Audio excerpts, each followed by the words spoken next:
What's something about you that sounds fake, but is 100% true? Story 1.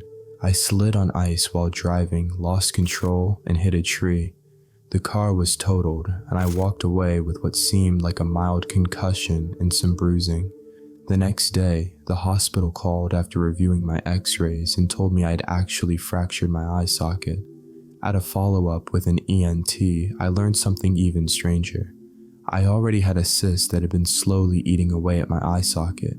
If it hadn't been discovered when it was, I would have eventually gone blind. Sometimes hitting a tree is a miracle. Story 2. My education effectively ended in 4th grade. My parents were neglectful and abusive, and eventually CPS got involved enough that they decided to move us over 1,000 miles away and claimed they were homeschooling us. They weren't. There was no school, no structure, no education. We just existed and waited for time to pass. Years later, after I left that state, I enrolled in community college. I scored so low on the AccuPlacer that I was placed in the very first math class available. Out of 300, I scored around 270, 280 in reading and writing. I passed the first math class with a high B, failed the second math class because it was overwhelming, retook it and barely passed. Everything else? 3.8 GPA. I am in nursing school now. Story 3. Twice in my life I've hit a pedestrian, and both times the police thanked me. First time, driving home from university, someone ran into the road. I slammed on the brakes and the guy landed on my hood. 3 police officers immediately tackled and handcuffed him right there. One turned to me and said, "Thanks, you can go." Later that night, the news reported a bank robber had been caught by police. No, they caught him because he ran into my car. Second time, driving home from work, turning onto my street, someone darted out from between parked cars and slammed onto my hood. 2 cops appeared out of nowhere, tackled him, cuffed him, same thing. "Thanks for your help." Next day's paper said officers caught a fleeing suspect after a chase. Again, no, they didn't. I did. Story 4. When I was 12, I pitched a perfect game in Little League. 18 batters faced, 18 strikeouts. I didn't even know what a perfect game was. I just thought I had a no-hitter going. Nobody said anything during the game, so they wouldn't jinx it. After the final strikeout, everyone rushed the mound and told me what I had done. I got a trophy, local media attention, and even ended up in Sports Illustrated for kids. Apparently, it was the first recorded perfect game in my state for that age group. People don't believe me now, until I show them the trophy in my man cave. Story 5. I had exorcisms performed on me.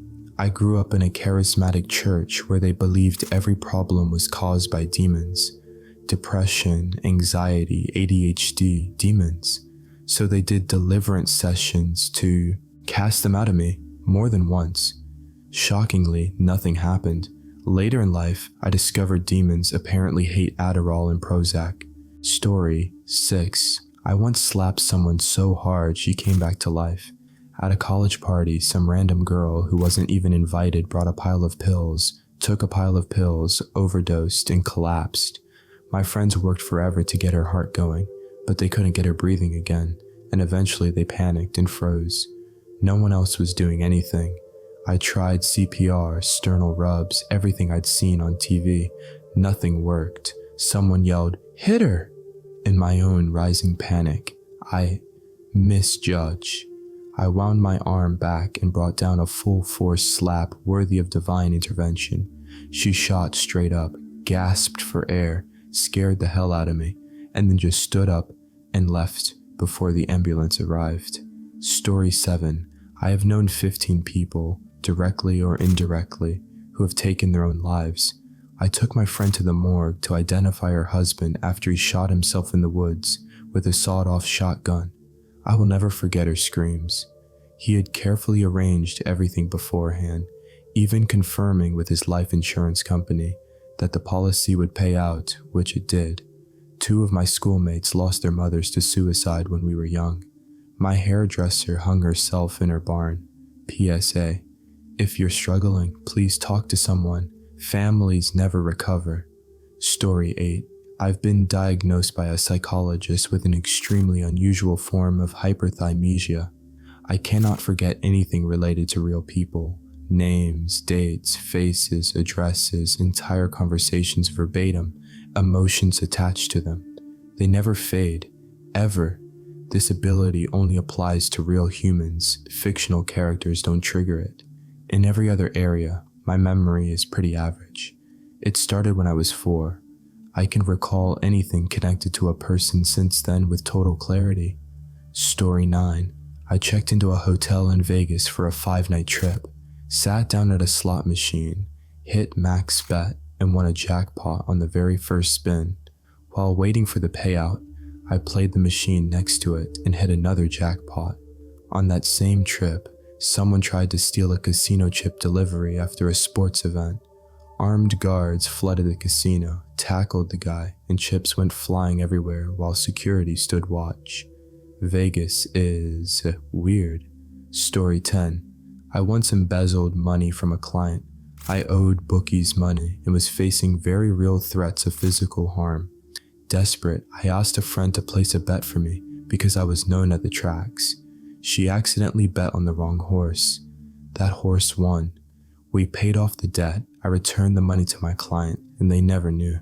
I married that friend, and we had a wonderful life together until she sadly passed away. I have never gambled again. Story 11. I had a hole in my esophagus like 10 years ago, causing air to leak out, and under my skin and my neck and face, it felt like that green styrofoam stuff they put flowers in at funerals. They don't know how it happened, and they don't know how it closed, but they said if it reopens for any reason in the future, they don't know how, or if they can fix it. They told me to beware of chicken bones and to make sure I chew chips properly. Even vomiting too hard could reopen it, and they don't know if they would be able to close it and save my life. So every day I live my life so close to the border of life and death, I try to use it as a reason not to deal with too much bullcrap, because I really never know when I'm gonna go. Story 12. I am credited as the discoverer of a disease that had been around forever, but no one published a paper on what it actually was until I did, in 2018. It's not that impressive though.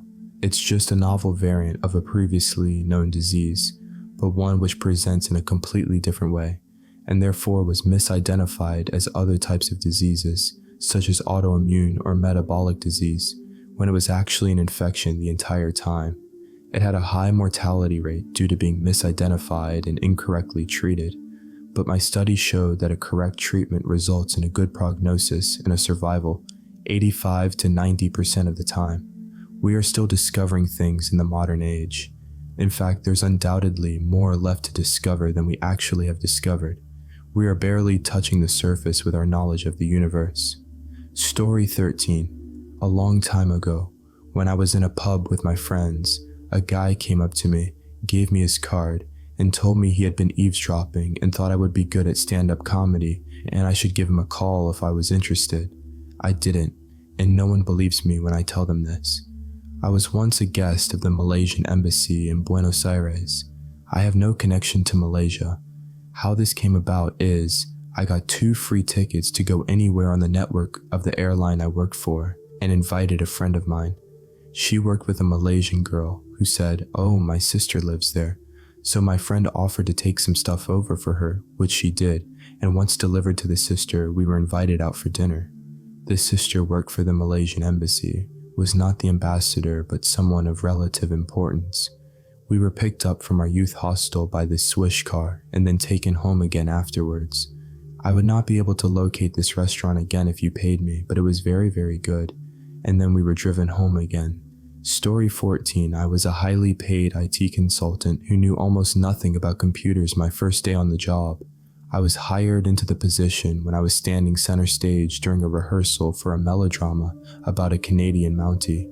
I got the part in the musical when I was a lumberjack who was moonlighting as a flamethrower operator on prairie reclamation projects. The IT job eventually gave way to an online journalism career that promoted me to a job in Los Angeles. As a result, you have seen me on It's Always Sunny Entourage, several episodes of The Office, Deadwood, The Tonight Show, Man on the Inside, and some other upcoming shows. My wife knows all of this, but I don't think anyone else in my life knows or would care about the TV stuff. My kids have seen me on TV. The Office is one of their favorite shows, but they didn't recognize me because back then I didn't have a beard. I have evidence that I am outwardly an uninteresting person. I have very few friends now, though I try regularly to make new friends and connections. I believe wholeheartedly in the loneliness epidemic. My family and I feel like outsiders, though we have been here for decades. It breaks my heart to see my kids struggling to find their people. I fight regularly with depression and some days have trouble standing up to get out of bed. And so I thank all that is holy for the days I get to be on set. I feel like I belong for a few hours and really enjoy those rare opportunities to be an actor type. Of course, that is a world that is shrinking, and so those opportunities are much fewer and far between, which brings me back to the depression thing. I've had a marvelous life and didn't end up important or noteworthy. Still, I look back on it all and marvel. I didn't even tell you the half of it. Story 15. I got Bill Clinton to sign my students' essays about him. I volunteered at a rally where he was speaking. They got my ticket mixed up, so the event organizer allowed my group to enter the arena first and got in the front row. I was a teacher's assistant for a Gov 1 class at the time and had a stack of papers in my backpack that needed grading. Ironically, they were essays about a president. 2 out of about 60 were on him. At the end of his speech, I shook his hand and asked if he would sign them, but said I couldn't speak to their quality. Story 16, urgent care sent me to the ER with a note that said I needed some kind of scan. I don't remember much since I was literally concussed, but I remember the note said possibly life-threatening on it. Anyway, ER asked me barely any questions about my actual injury, but a bunch of questions about if I am being taken advantage of. Then they stuck me on a bed in a hallway for 3 hours in front of a really loud TV.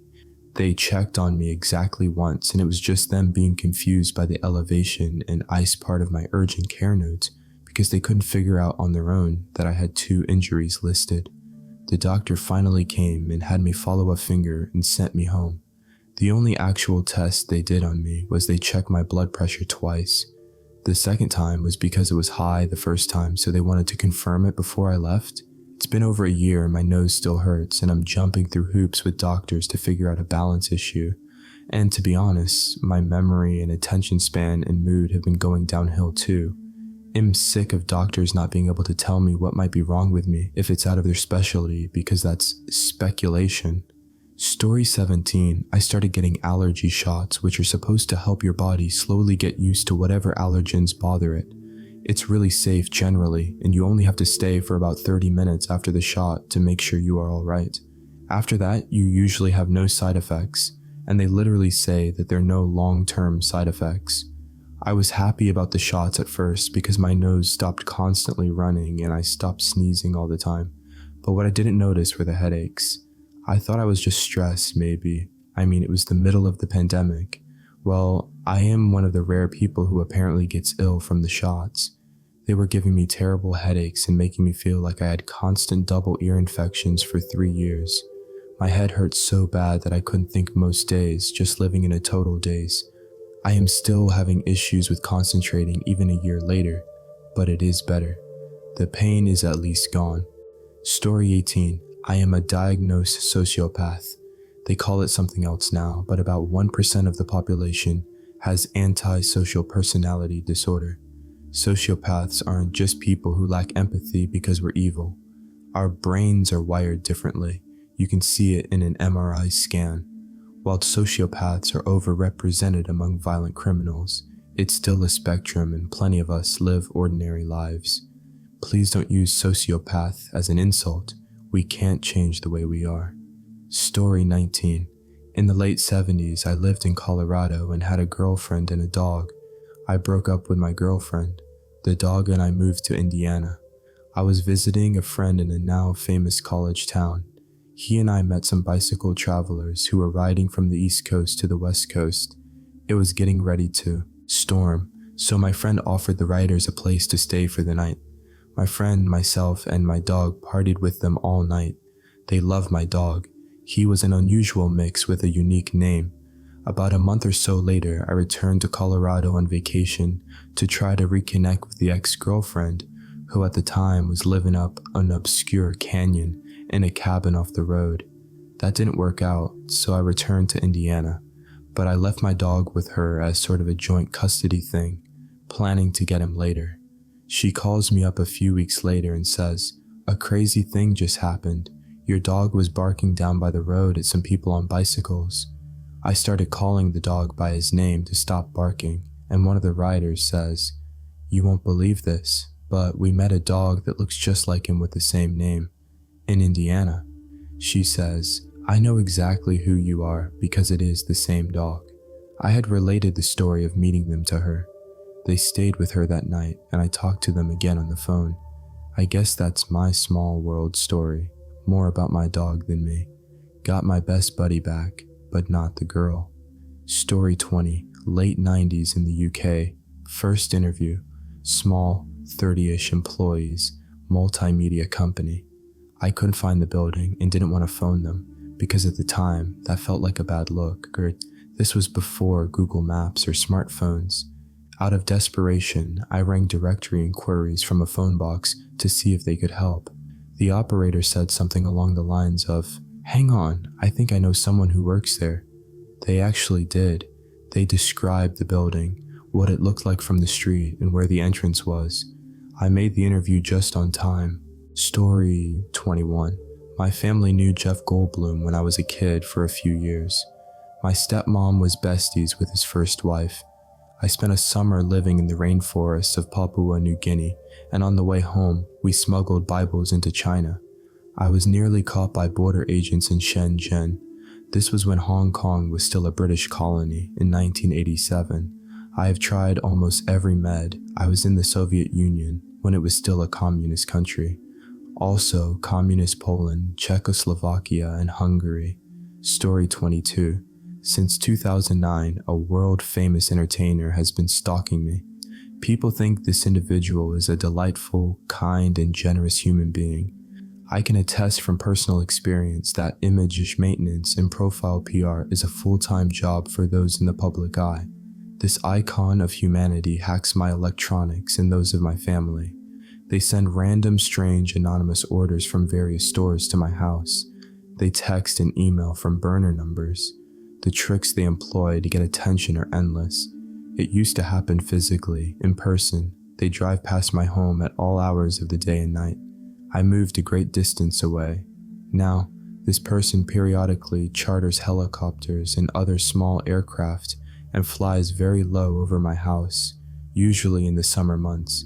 This was a new level of insanity I would never, ever have suspected and did not see coming until the first chopper made repeated circles overhead, low enough to see individuals inside. Repeated rejections and outright verbal abuse do nothing to discourage them, and obviously, reporting this to the authorities would make me look quite delusional. Fortunately, there are a few people in professional capacities who know both of us who know the truth. There's also an exhaustive paper trail of details of specific incidents. It is mostly a pain in the butt. Wild to think that this fruitcake has an entire staff of handlers whose jobs are to help this to happen and cover it up. Never meet your heroes. Story 23. I got into an argument with the Dalai Lama's sister-in-law in Bloomington, Indiana. I was supposed to pick up a Tibetan monk to drive him to a ceremony in Indianapolis. They told me to contact a lady and that she had a very strong personality. So when I got there, she asked me what he was supposed to do at the ceremony. Nobody had said anything to me, so I said, maybe he can give a little speech or something, and that set her off. She asked if we had arranged a translator, and I said I didn't think so. She said we were going to make him look stupid and humiliate the entire group. I finally told her that he didn't have to say anything if he didn't want to. Just chill. When we got to Indy, I said, I hope she wasn't anybody important, and they informed me that it was the Dalai Lama's sister-in-law. So now I'm going to be reincarnated as a worm. In the end, everything was fine. He was the sweetest man, and when I drove him home, he invited me in, and we drank tea with his monk buddies. Story 24. I have not heard of any other human with this condition. I have 4.25 in my RI, but it's correctable with glasses or contacts and essentially blind in my LI. LI clarity is actually good, but I have a brain-eye connection issue where there are light flares blocking my vision in that eye, so my brain ignores the eye. Look at a bright light and close your eyes. All those weird leftover light patterns is what my left eye vision is full of. Even with no contact lens in my good RI, my brain prefers the blurry vision of the RI and still ignores the LI. Until 2 days ago when my contact fell out of my RI in the ocean as I was diving for my mask that fell off and sank. I discovered that underwater, if I have both eyes open, I somehow have 20 out of 20 vision. I could see every detail of the rocks and fish even to the bottom, 30 to 40 feet. If I close my right eye, it goes back to the crappy light flare vision of my left eye. If I close my left eye, stuff was super blurry as usual when the RI is uncorrected. If I put my head above water and looked at land, super blurry as usual with my left eye being ignored. But underwater, with both eyes open, my brain used the good clarity of my left eye with the no light flare issue of my right eye and gave me perfect vision. Story 25. I remember being in the womb, my birth, a memory from around 3 months old, being able to pull myself up for the first time, being in the nursery room at church, meeting my grandparents on my dad's side, being in my crib at around 1 and countless toddler or young kid memories. I remember learning to tie my shoes, writing my name, play dates, my old toys, my parents' fights, and much, much more. I've seen a psychologist for this, and it's not HSM. She told me it could be due to synaptic overpruning in early childhood and excess cortisol in my system. I don't have as great of a memory of age 15 onwards. I feel like remembering being so little has made me a better teacher and mother. I can relate to how confusing the world is at that age, and how everything feels so intensely good or bad. Story 26. I was in one of the Police Academy movies. In my scene, one of the cops stops to chat with my mom, and her kid, standing there bored, eating an ice cream cone. He takes off his hat to be polite while chatting. I grow impatient and deviously drop my scoop of ice cream into his hat. After a while, he puts it back on, and the melted ice cream streams down his face. Hilarious, right? We did lots of takes, and each time they had to wipe him down, and I was given a brand new ice cream cone. What a core childhood memory. They cut the scene, like, why? And to this day, almost 40 years later, I can't find the footage. Story 27. When I was 14 and a freshman just starting high school, I was tested for how many push-ups I could do in only a single minute during gym class, and I did 105 push-ups in those 60 seconds. I was really into working out and exercising at the time because I wanted to be very physically strong as an adult and figured I had to get started right away to achieve this when I was still in elementary. I didn't have any exercise equipment nor weights when I was in elementary or junior high, so one of the things I did every day was do as many push-ups as I could. By the time I finally got weights when I was in high school, I was doing 1,750 push-ups every weekday. Story 28. I grew up classic poor, literally begging for stale bread at bakeries, lived in a crumbling house with no electricity or heat. We did have running water, but that was it. I had to go out every single day of the winter every winter to cut, haul, split, and stack firewood, starting at the age of 6 or 7. My dad was addicted to gas station crack and used to take Clorox baths, never knew why, every week, where we had to boil water for him to have a bath, and he would add so much bleach to it our eyes would burn from being around it. At the age of 16, I had been stabbed and in an explosion and lived. Story 29. My sisters and I grew up thinking we were fraternal triplets. Our mom graduated high school pregnant with us. Our parents were teenagers. We have always looked very much alike, but we were born in separate amniotic sacs, so we didn't question anything. Last year when we were 30, I saw a girl on Instagram talk about taking a zygosity test and finding out her and her twin were identical. I asked my sisters if they'd be interested, and after 30 years, we found out we're actually identical. It doesn't change anything, but it also changes everything, if that makes sense. We all have kids, and our kids went from being just cousins to also half siblings by DNA. Being an identical triplet is extremely rare, especially without IVF. Story 30, I locked my keys in my car at a very remote trailhead. I decided to just do the hike and figure it out when I got back. I passed one group on the trail. We had a brief chat where I said I had locked my keys in the car. He said, "My neighbor is a locksmith right around the corner from the trailhead. I'll have him meet you there in 2 hours. That should give you time to get back." Sure enough, 10 minutes after I finished the hike, a locksmith pulled up and got me in my car for a cool $45. Story 31.